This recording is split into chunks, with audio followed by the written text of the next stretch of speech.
Hello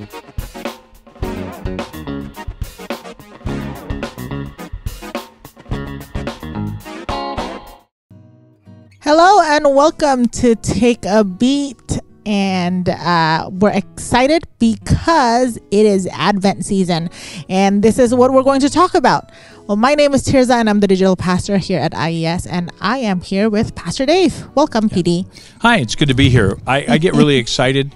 We do, I grew up in the tradition where we just did Christmas at Christmas time, Christmas Eve, but Advent was something that other people did, and over the last 15 years, I've learned to really grow to appreciate Advent, and we still don't do Advent like other people do, but we do it the way we want to do it.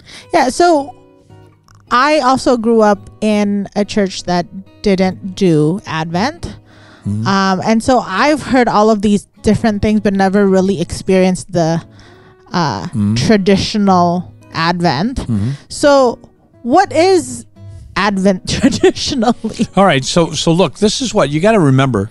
In the church for a long time, they weren't even that excited about. I mean, they loved it that Jesus came. They had the Christmas story in Luke and Matthew, but that wasn't the focus of their life. The focus of their life was eschatological. They were looking forward to the end of time. That's why nobody made a mark and said Jesus was born here. That's why they didn't worry about those things. But then they began to realize that things were going to wrap up in a way that was kind of different. And so they said, what is it we want to learn? The theological lesson. The theological lesson of this season, which is now called Advent, is that God sent Jesus into the world as an infant. And God is having Jesus come back as a king. And we remember the people who long for him to come. All the prophecies in the Old Testament, they longed for him to come, but they longed for the fulfillment of God's whole plan. And so that's kind of informed. And by the way, the third Advent is what happens in our own heart. Yeah. So the Christmas is an Advent, receiving Jesus in our heart is an Advent, and when he comes as king, it's an Advent. And so what we want to do is we want to find ways that we can express that story. Like, what in the Christmas story reminds us that Jesus is coming again? Now, we've done this for a while, and we've done some interesting stuff. Yeah. So one year, for instance, because I like Christmas songs, every Advent story that we preached was tied to a Christmas song. I remember that, yes. And we talked about the theology of the song. We talked about how it represented. Some of the songs that you think is Christmas songs, they're not Christmas songs. They're Advent songs. Yeah, I mean, the one that's probably the most famous is O Come, Emmanuel. Oh, yeah. That is an Advent song. Oh, yeah. Not and a Christmas Joy to the song. World, the Lord has come. Yeah. Because he's not a baby anymore. So when you think the Lord has come, you're not looking back, you're looking forward. But anyway, back to my favorite, verse says, Emmanuel. He rules the world. We also did one on O antiphons. Yeah, the O antiphons. And that is like an ancient song. That's why that O Come, Emmanuel is so different, because it's like written like in the 1300s. Yeah. And it's written on the O antiphons. And what those are little passages in Isaiah that tell us about the Advent, that Christ is coming and that Christ is coming again. Yeah. And the interesting thing is, Isaiah is where there's just so much. So we did the Christmas songs. Then we did the prophecies in the Gospels. Yeah. We've also done the prophecies from Isaiah, and then specifically the antiphons. And then we sang it with O Come, Emmanuel. Yeah, I remember that. And everybody's tired of that. No, no, no, no, no, no, no, no. So we're not doing that. This year, as you well know, our theme is this: prophecies about Jesus that aren't in the book of Isaiah. And they're spread all over. And you get to start with the very first prophecy about Jesus in the Bible from the book of Genesis. Genesis 3:15. It's very interesting. And I mean, I'm also looking forward to Christmas Eve. Oh yeah. Yours, I think, that's out of the list. That's probably one of my favorites. But are there a lot of these, I guess, prophecies of Jesus outside of Isaiah? Because I feel like we look at Isaiah a lot. Yeah. Especially during Christmas. People have memorized portions of Isaiah that leads to Jesus' coming. So are there lots of them? So outside of Isaiah, there are a number that a lot of people think are prophecies, and sometimes people get a little carried away, in my opinion. But the ones that we're using are the strong ones. Yeah. And so we're taking these good ones that we can really tie into, and they're all really, really, really great. And I'm excited. I'm looking forward to Christmas Eve. If you can find a way to do it, and I don't know about copyright issues and everything else, you can see if you can slip a few seconds of that clip. Yeah. That talks about my Christmas Eve topic is there's a dragon in my manger, and I'm not talking Komodo. There's a dragon in my manger. And I think some people know this. I really like dragons. Yeah. I don't know why. But I think one of the things that I wanted to ask is because Christmas is just so focused on like the nativity, the baby Jesus thing. And so how can Advent inform us in our lives? I know you touched on that a little bit. But. Well, this is the thing. So we need to remember this. Number one, this is all part of God's plan. Yeah. It's not some random act. Hey, let's let this lady have a baby, and so it's not some random act. It's not something, and that's why your story is so cool. Yeah. Because your story lets us know before there was history going on, God was already doing this, right? Yes. And then it informs us to understand it's not about the celebration of Christmas. Now, there is a religious holiday called Christmas, and there is a secular holiday called Christmas, and they basically fall in the same day in some places. And the secular holiday of Christmas is singing, happy, rejoicing, giving gifts, receiving gifts, having a great time, beautiful decorations. There's nothing wrong with that. Everything Hallmark Channel. Yeah, there's nothing wrong with that, but that's not the only thing we celebrate. That's true. And so what we study at Advent is where do we fit in with God's plan? And that, we've used the word inform. Yes. That informs how we live. Mm-hmm. God sent his son for me. His son died on the cross for me. He's sending him back for me and for you. But personally, how do I live in light of that understanding? That's what Advent's all about. And I think that's important because sometimes maybe influenced by the secular Christmas or even traditionally what we learned in like when we were kids, sometimes we look at Christmas and this season as just a very still snapshot of the baby Jesus. Yeah. And he's not a baby anymore. No. And that happened once. Yeah. And so because even when we celebrate people's birthdays, yes, they were born. Yeah. But we celebrate everything after that. Yeah. Yeah. I heard a great story. One of my friends in the Philippines told the story when he was illustrating, and he said, his daughter was like 3 at the time, and he said, I showed a picture of my daughter, and I said, "This is you when you're a baby." And she said, "That's not me." And he said, "Yeah, it's you when you're a baby." And she said, "I'm me. That's not me." And that's what we need to remember about Jesus. He is who he is. We know he's coming back. He is who he is, and that impacts our life every day. And I think Advent, I love that we celebrate Advent, and like we do in IES, we celebrate Advent IES way. That's right. I love that we do Advent because I think we talk about the season of waiting. We talk about Advent, the advent of Jesus into our lives.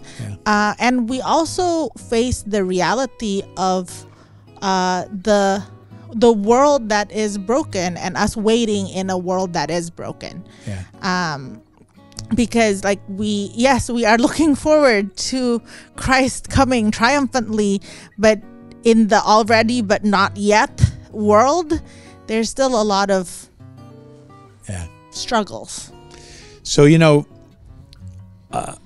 only once in my life have I ever done karaoke.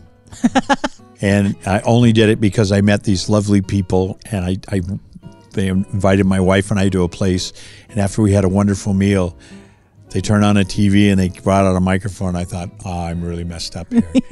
And believe me, after people found out how I sing, I never had that problem. Nobody invited me again.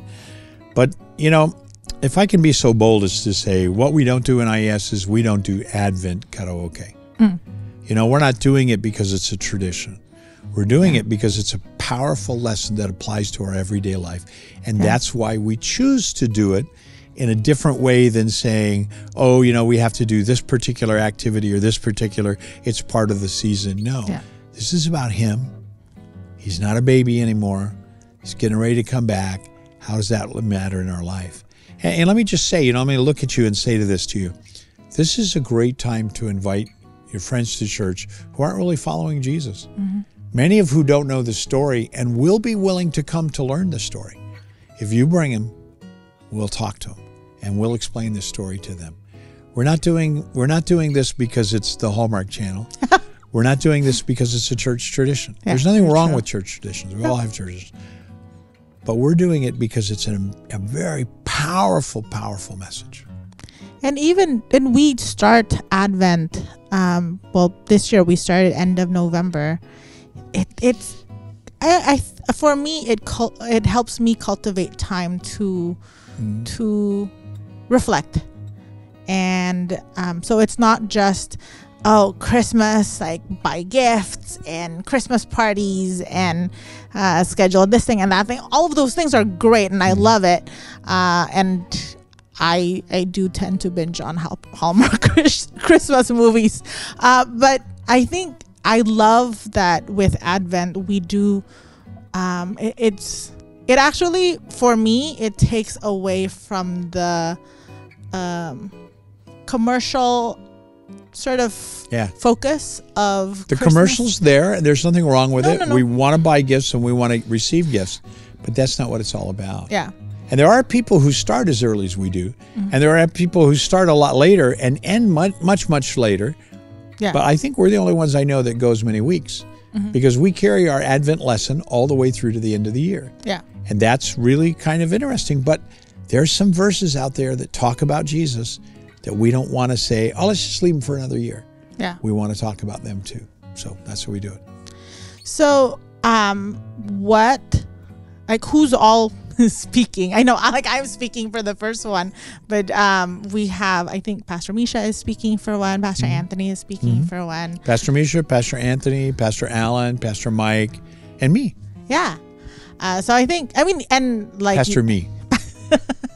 Is that a new nickname? Yeah. Now that we've established the Pastor. Yeah. If you don't really understand the language, you can just call me Pastor Noodle. Sorry. No, it's okay. So with other than the sermon series, what do we do at IES for in Advent season? Is there anything special? No, because for a lot of the people in our church, that season winds down. Mm-hmm. So what we've discovered is after the kids' Christmas program, which is always the first Sunday of the December, a lot of people leave town. Mm. And so what we focus on is making an atmosphere where people who can't leave town, who won't leave town, who are, they don't have a community that celebrates a Christmas. Either their family community is not following Jesus or their social community. Mm-hmm. And so we focus on bringing them in. And so that's really the other thing we do. So, and I actually wanted to talk about this as well while we're talking about Advent. IES does a lot of Christmas services. Yeah, we do. We do Christmas Eve services and we do Christmas Day services.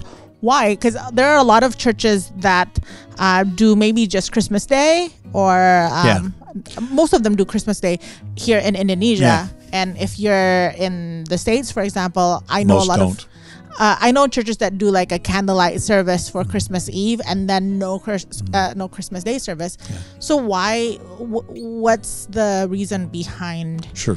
Okay, so a lot of people in Indonesia the churches that they attend are predominantly monocultural. Mm-hmm. And those churches have their own traditions. Yeah. So one of the monocultural churches in Indonesia, there has to be a Christmas Eve service at midnight. And so they do that, and that's fine. Mm-hmm. And then the other ones, they do it on Christmas morning. There are others that don't. There are others that are monocultural in different ways, and we don't do anything at all, or all those things. Our purpose here is this. We choose that we want to have something that will bring people to explore what it means to hear the Word of God and what it means to worship God. And we have, like I said, we have a huge percentage of our people gone, and we have big crowds. Yeah. Because there are a lot of people who are alone. A lot of people came to Indonesia to live here and to work here and to help Indonesia become a better country, more progressive, and different things like that from the economy and all that. But they don't have a family here, and the people they know mostly aren't celebrating Christmas. Yeah. So they're alone. Yeah. And that's what we do. We have a place for them. And we do Christmas Eve and Christmas Day because people have different expectations. So some people need to be with their family, and they go on that day and they want to worship on another day. But we want to be together as God's family. Yeah. And especially it's a really cool time to take communion, because communion is God's Christmas dinner for us. Yeah. Yeah. And I personally like it. But also I think for people who they might have family, but their family don't believe in Jesus, isn't of the same faith, and so for them spending they spend Christmas by themselves. Yeah. And I think to an extent we all kind of experienced this during COVID, where everyone spent Christmas really by themselves and with the people that they live with, right? Like the immediate people that they live with. And then there are some people like me who live alone, and so I'm like, oh, it's me and my computer. That's right. So I love the fact that we do have this space for people who might be celebrating alone, or this season might be a difficult season for them, and so it's less difficult to share it with other people. And so I think I'm excited for Christmas. So another, it's kind of a technical question though. So Christmas this year falls on Sunday. Yeah. No, Christmas this year Eve falls on Monday. Yeah. So Christmas Eve is on Sunday. Yeah. So we still have normal services, right, plus the Christmas Eve service and the Christmas Day services. Right. And so are the content all the same? Yeah, okay. So let me explain this to you.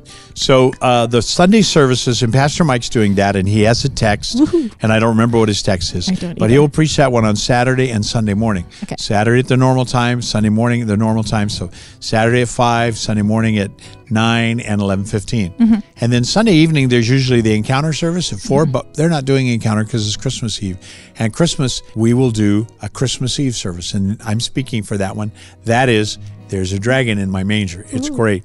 For those of you, I know some of you are going, I'm going to Google that. Go ahead. There's a YouTube video out there that'll help you'll understand a little bit. And then the next day is Christmas Day. And then for those people who their celebration is Christmas Day, we do another service. So we're in the discussion now that we might just do one so that we just fill the place up. Yeah. So we haven't finalized that, but we'll get word out. But Christmas Day we'll have communion. And that is a different That's a different message. Yeah, that's a different message. And it will be a different sense. Yeah. No dragons. Well, I feel like one dragon themed. One dragon per weekend is enough. Yes. So after that, we're still technically on our Advent series, right? Yeah. Until the end of the year. That's correct. There's still one more weekend. Yes. And so does IES do Christmas Eve services or Christmas Day? No, not Christmas. New Year's Eve or New Year's Day service. Yeah. So we don't. I think the 31st is Sunday, if I'm not mistaken. Yes. Or is it? Yeah, Sunday, 31st is Sunday, and we'll have our normal schedules. So we'll have a Saturday service and a Sunday service. We'll expect crowds to be a little bit smaller because a lot of people are out of town. And then on that day, Sunday, there's not going to be anything here. We don't do a watch night service. We don't do a New Year blessing service. Those are all good things. They're just not part of our history. And if you remember, for 10 years, we were on the main road of town, and it was always closed from like noon. So we didn't get into that tradition or that rhythm. And so we see no need to adopt it. Have you ever done a watch night service? I've been to one. I've never done. I don't think I've ever done one.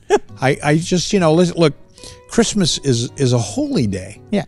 And a watch night is just a thing on a calendar. Yeah. Right. And I appreciate all the people who do it. God bless them. not for me. Yeah, I grew up going to, because my parents' church had one, and that wasn't my thing. I would always fall asleep. And New Year's Day too, unless New Year's Day, unless it falls on a weekend. If it falls on a Sunday, so 31st but we don't do it. Yeah. So just asking. I mean, I know the answer, but does the church ever take a break during that time? The church office is closed for a period of time, but Saturday and Sunday we have services, and we always have services. And so during that time, if anyone wants to contact you or the pastors or the staff, they can still do that, right? Absolutely. Look, we don't hide our email addresses. We don't hide our numbers. No. I'm on social media. I'm on Facebook. I'm on Instagram. I'm actually on X. The application formerly known as Twitter. I just get so tired of that. And so you can always contact me. Yeah. I can't always answer because I might be in the middle of the night where I am, but you will get an answer, and it's true for anybody in the church. We're pastors, and pastoring is about taking care of people. I think that's what I wanted to also just kind of communicate to people, is because I think people ask me this a lot actually this year, like, oh, does IES take a break? Well, no, we don't take a break. We take a beat. We don't take a break from our services. We still have services every weekend. But also they ask, like, oh, so are the pastors taking vacations? And so, like, are you guys not contactable? I was like, no, we are. Oh, my wife and I take leave to after Christmas seasons, after Christmas is over, we go visit our daughter, but we're always contactable. We're always available. It's not the world is very modern, and it's not a thing to worry about. Yeah. So even though we're doing Christmas and then afterwards it might be a little bit slower, but we are still here, and there will still be services. Yes, absolutely. I don't think, do we ever take a break from services unless there's like fire or flood? The only time, even when there was a fire and flood in our old facility, we all went to a different place. Oh yeah. So no, we don't. So there will always be service. Yes. I think that's about it. And do you have any other thoughts on Advent, Christmas, New Year's? Get into the rhythm of God's plan. The Advent season is that rhythm. Jesus comes into our world. Jesus comes into our heart. Jesus comes back for us. And see your life in that rhythm, and it will change you. Yeah. And I think also, I believe that seeing our lives through that rhythm will also make sure we have the right priorities. That's right. Absolutely. Even when things are, glitzy and there's a lot of food and stuff, which I absolutely love. But being able to know what is important, and people always talk about, the meaning of Christmas. Well, I think when we ponder the meaning of Advent, I think we can prioritize. Yeah. Right. Sounds good. Well, thank you, PD. My pleasure. And thank you so much for joining us. We will see you next week for another episode of Take a Beat.